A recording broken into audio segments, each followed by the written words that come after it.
How do you develop algebraic thinking? By the end of this episode, you should have 3 or maybe 4 different approaches to it. My name is Eric Normand, and I help people thrive with functional programming. So I've been getting a bunch of questions along the lines of, how do I develop level 3 thinking? So I'm writing a book, and to do that, as part of writing the book, it's a book about functional programming. And so I'm trying to kind of organize the material. Functional programming is a big, broad field. So I have to choose what to teach and what not to teach. And I've organized functional programming into 3 levels, or as I'm probably should call it, functional thinking. So the first level is where you are able to distinguish actions from calculations and data. So you can spot side effects, and you're pretty good with immutability, and you know how to solve problems without resorting to side effects like global mutable variables, things like that. You can move stuff around and isolate the calculation from the action, that kind of thing. Level 2 gets a little bit more sophisticated. You're able to do higher order thinking. So you're using higher order functions, higher order actions. You're using first class actions and even first class state if you need to. And this lets you do stuff like data transformation pipelines with map, filter, and reduce, things like that. Okay, now then there's level 3, which is what we're talking about today. And this I'm calling algebraic thinking. I've also thought about calling it, because algebraic thinking just brings up all sorts of questions, like why algebra? This isn't high school math. Those kinds of associations with the term algebra. It's about building composable models. Is maybe a better way of talking about it.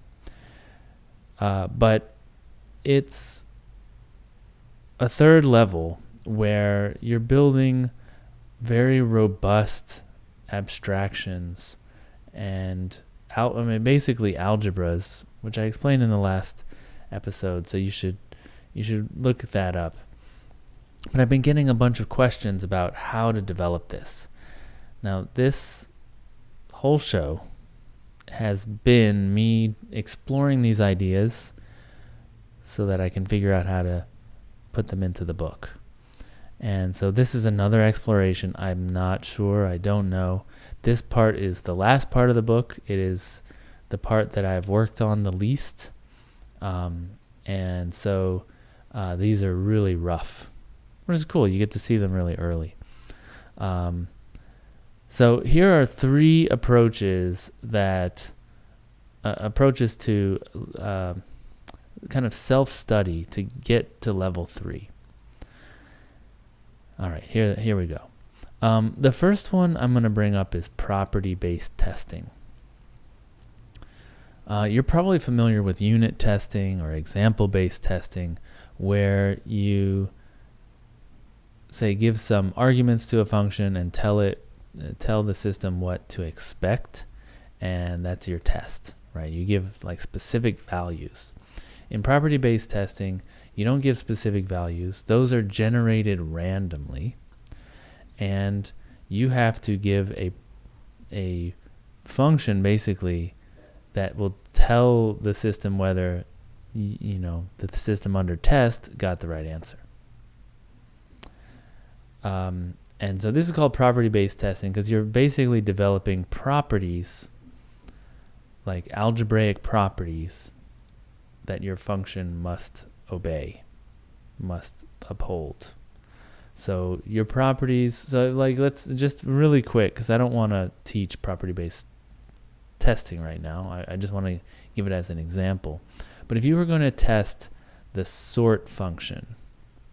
Okay, like you write a new sort. You could test that with two properties. One is that the returned list, you call sort and you get a list back, that list is in order. Okay. But there's another property you need, which is that the returned list is a permutation of the argument that you pass to sort, the input list.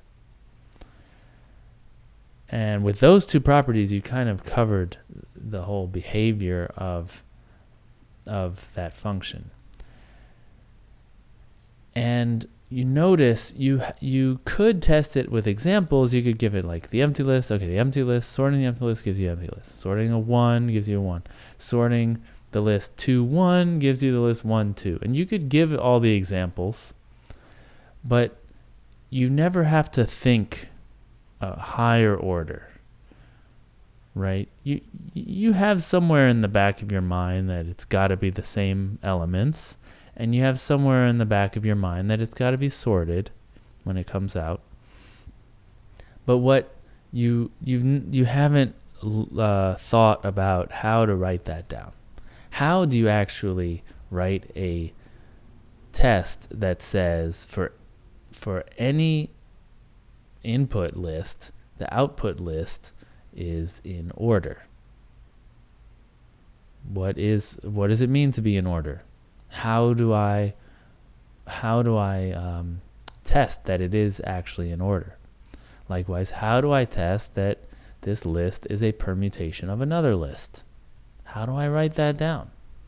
And those kinds of thinking where you have to deal with not just a given list, but every list, any list, each and every list.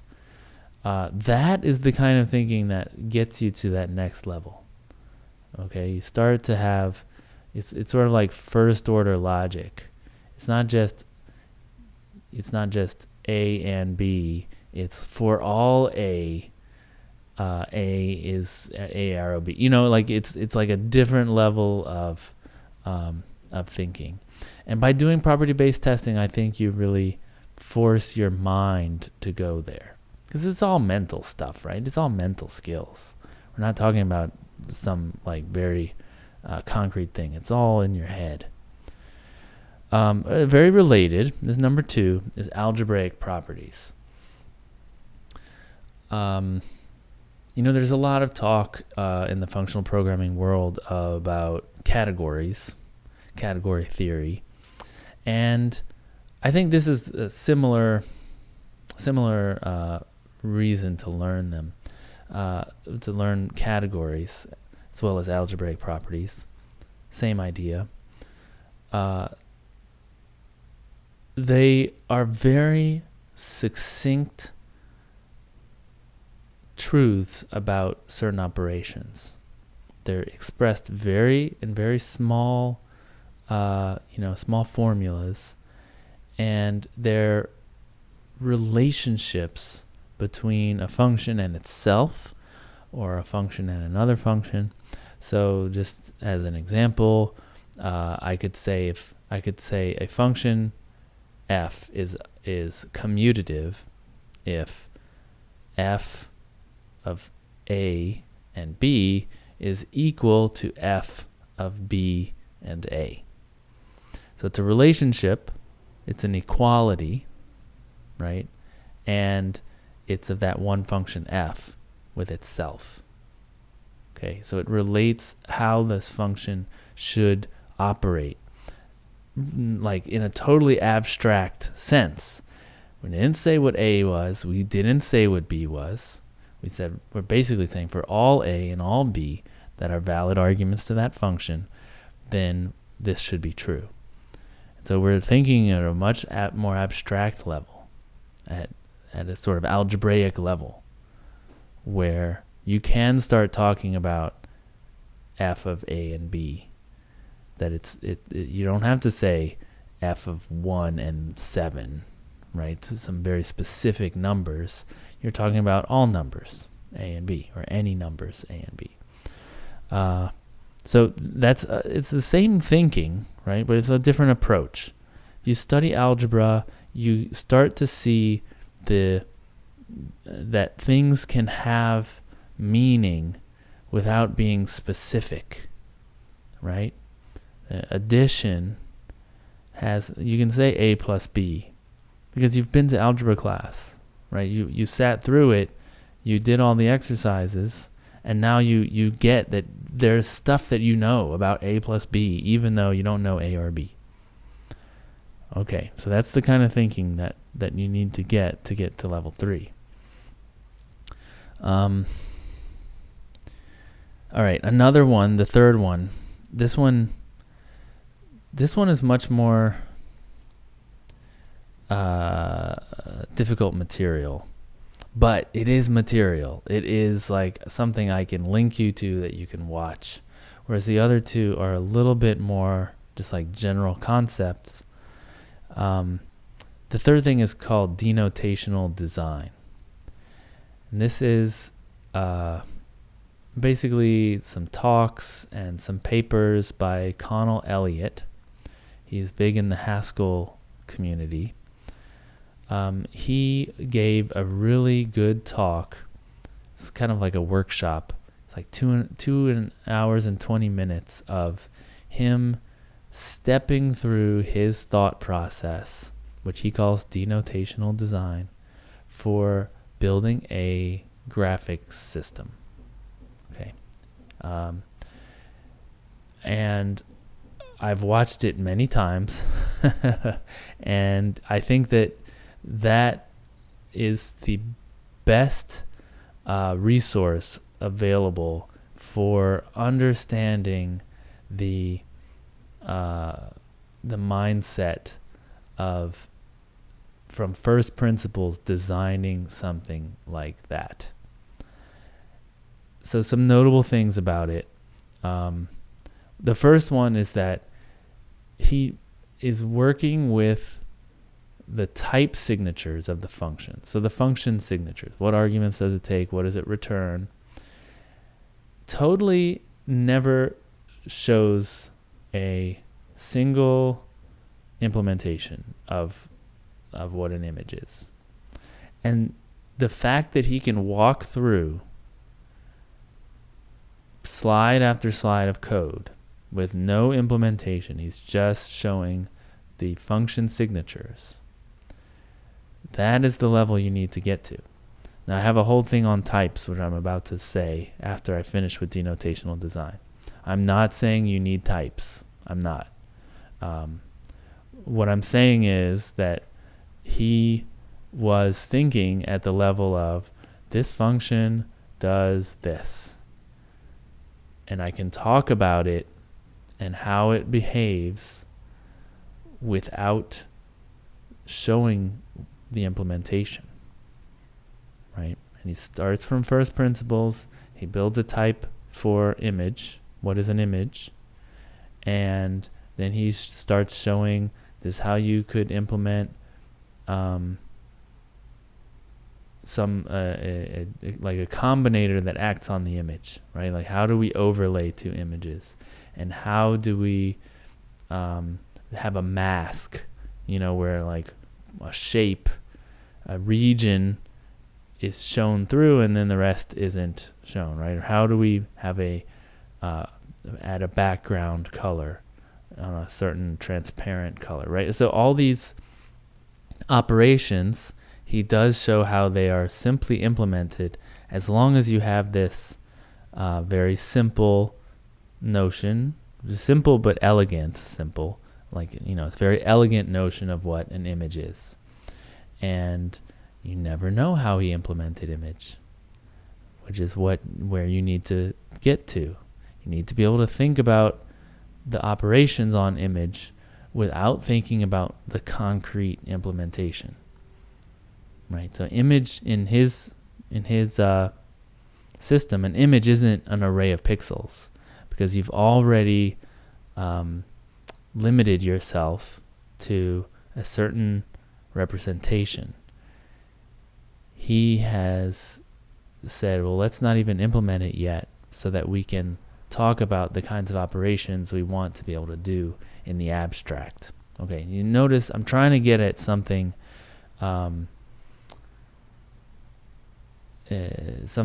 almost ineffable, right, without using the term algebra, with all these three examples: the property-based testing, the algebraic properties, the denotational design.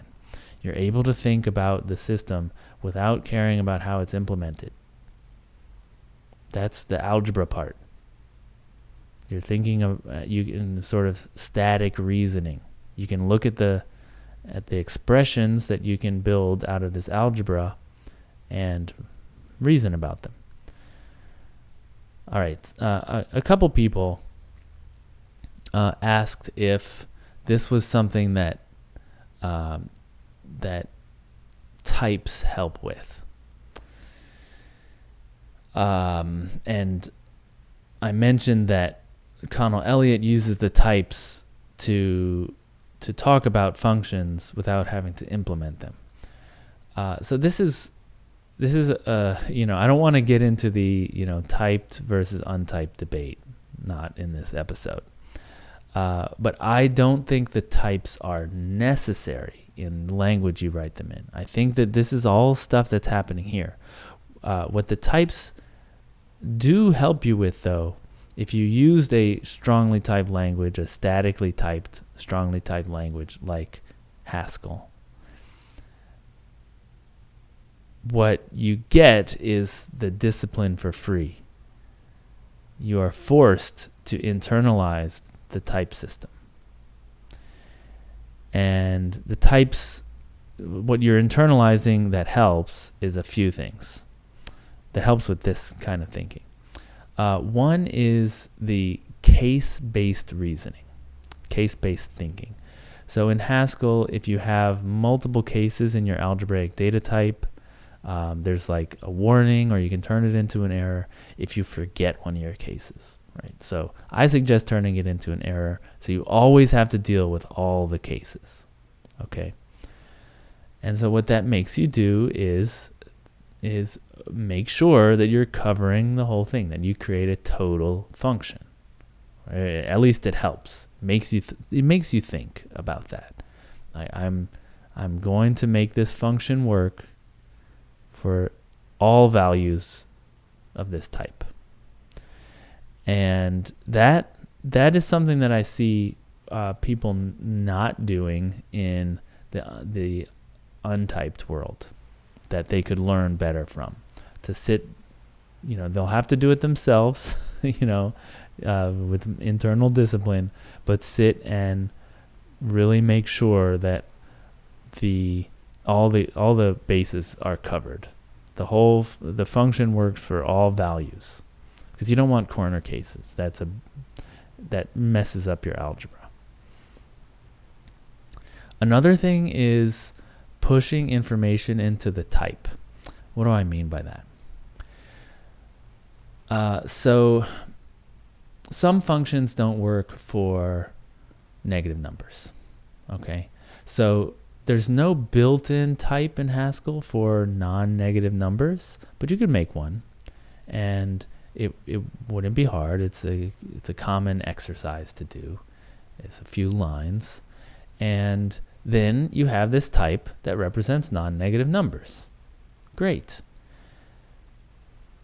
What is a little harder and speaks to the level 3 reasoning, or level 3 thinking, the algebraic thinking, is to realize that when you are using that type, you don't need to care where it came from. It came from somewhere. And when I'm programming this function, when I'm implementing this function, and it has that type, it's a function that takes a non-negative integer, I don't have to care where it came from. I'm not thinking about that. I just know that this type guarantees X, Y, Z. So I'm pushing that information into the type. And that kind of encapsulation is also part of it, that I don't really have to worry about where it comes from. I can let that be for now. I'm encapsulating that knowledge, this function's functionality. Connell Elliott actually once said that one of the cool things about numbers, and one of the reasons why they're so useful, is if you have the number 7, you can't know how you got that 7. You don't know if it was 3 plus 4 or 5 plus 2 or 1 plus 6 or 14 times 0.5 or whatever. You don't know where it came from. So it's equal to every other 7 regardless of where it came from. And that is that's it. That's level 3. Right? I don't know how else to say it. If you're thinking in those terms, like, I don't care where this comes from, I don't care how it got generated, that is level 3. Just to bring back like the video example. I've been developing this example over several episodes. When I'm concatenating 2 videos, I don't care where the videos came from. I want to be able to concatenate them regardless of where they came from. So I shouldn't care. Okay? That is what I'm talking about, where you don't care where it came from. I could have, like, if you start in the wrong place, you could say, well, a video is a file on disk that has a sequence of frames, right? And so now when I'm developing concatenate, I brought all of this concrete stuff to concatenate. So I might think, to implement concatenate, I open up a new file, copy the existing frames, and then add the other frames to the end of it. And so you've already kind of lost the abstract game, right? And we do that before level 3. We do that way too much, where we're actually thinking about how to implement it way too fast, way before we've thought about what should it mean, what should it do, how does it relate to the other operations that are allowed. Okay. So types also, when you start working with types, the types, this is a thing that I've experienced in Haskell, where if the type starts getting complicated, then you know you've got a problem. If you've got 7 fields on your type, like, now there's something wrong. You're not really doing this kind of algebraic thinking. The type has become too complex. It's going to be impossible to do this kind of smooth, elegant algebra anymore. So when you push information into the type, you've got a signal for how complex the thing is. Okay. Well, that's really all I've got about how to get to level 3. Part of it is pointing at it, trying to point at it to people who are not there. And part of it is to try to use things that are there that you could go learn right now that will help you. That'll help you get the ideas to get there. So my challenge as the author of a book that's trying to get people there is to come up with good examples, good scenarios where this is useful, is not just some abstract notion, and also the exercises will get you there. You can see the benefit because it is a feeling. It's not something, there's a gray line that you cross, and at some point you think, wow, this is a really solid algebra. No corner cases, very small and elegant. I can think abstractly about it. It's just some invisible line that you cross at some point. Okay. If you like this episode, you can find all the old past episodes at lispcast.com/podcast. There you'll find audio, video, and text versions of all the episodes. You'll also find links to subscribe, whether it's on your podcast player or YouTube or however you want to consume it. And also links to social media where you can get in discussion with me. That's all I've got. This has been my thought on functional programming. I'm Eric Normand. Thank you for being there, and rock on.